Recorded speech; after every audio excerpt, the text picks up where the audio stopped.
اور کربلا کیا؟ کربلا کیا؟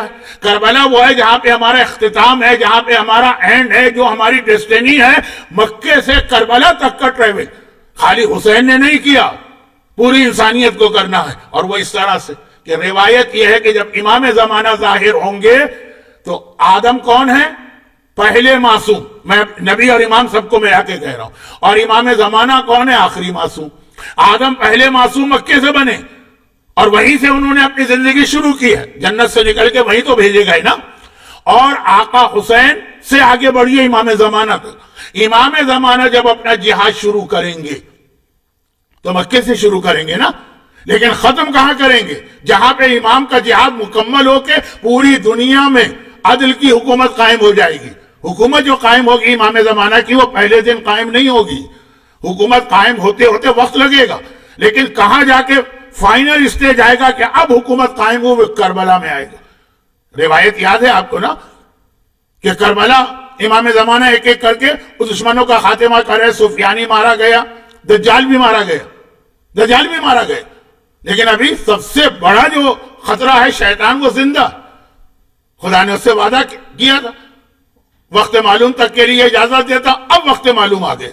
اب شیطان سے کہا کہ اب تمہیں جا کے جنگ کرنا، اور شیطان ایسی جنگ کرے گا کہ امام زمانہ کی فوج مولا علی کی قیادت میں لڑ رہی، اور وہ شکست کھائے گی، پوری شکست نہیں کھائے گی، یعنی پیچھے ہٹے گی۔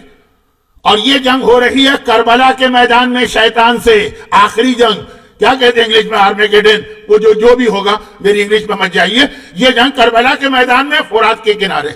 اور یہ چھٹے امام کی حدیث کا جملہ کہ شیطان کو چونکہ معلوم ہے کہ آج میرے زندگی اور موت کا سوال ہے، اس لیے وہ اس طرح سے لڑے گا کہ مولا علی کی فوج 100 قدم دریائے فرات میں داخل ہو جائے گی، پیچھے ہٹتے ہٹتے، ریٹریٹ۔ جب آپ پیچھے ہٹ رہے ہیں تو آپ کو پیچھے نظر بھی نہیں آتا کیا مولا قیادت کر رہے ہیں۔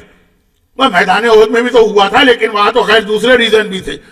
اور پھر اس وقت نور کا نیزہ لے کے رسول خدا آسمان سے نازل ہوں گے، اور وہ کربلا میں شیطان کا مقابلہ کر کے اس نور کے نیزے سے آگ کے بنے ہوئے شیطان کا خاتمہ کریں گے، اور دنیا سے ظلم ختم، دنیا سے کفر ختم، دنیا سے شرک ختم، حکومت امام زمانہ قائم ہو گئی۔ وہ کربلا جہاں پہ جا کے اللہ کا وعدہ پورا ہوگا، ساری دنیا شرق سے لے کے غرب تک امام کی حکومت میں آ گئی۔ تو ہم اسٹارٹ کیا ہم نے مکے سے، آدم کے تھرو، اور اینڈ ہمارا ہے کربلا میں۔ جب ہم کربلا جاتے ہیں زیارت کے لیے تو گویا وہاں پہ جاتے ہیں جہاں پہ ایک دن ہمیں پھر آنا، تب ہم وہاں جاتے ہیں۔ یہ روایتوں میں میثم تمار، رشید حجری، مولا کے وہ صحابی جنہیں ظالموں نے علی کی محبت میں شہید کیا، ان میں سے ہر ایک کو مولا نے پہلے سے بتا دیا تھا کہ تم کہاں پر شہید کیے جاؤ گے، کہاں پہ کس درخت پہ تمہیں سولی دی جائے گی۔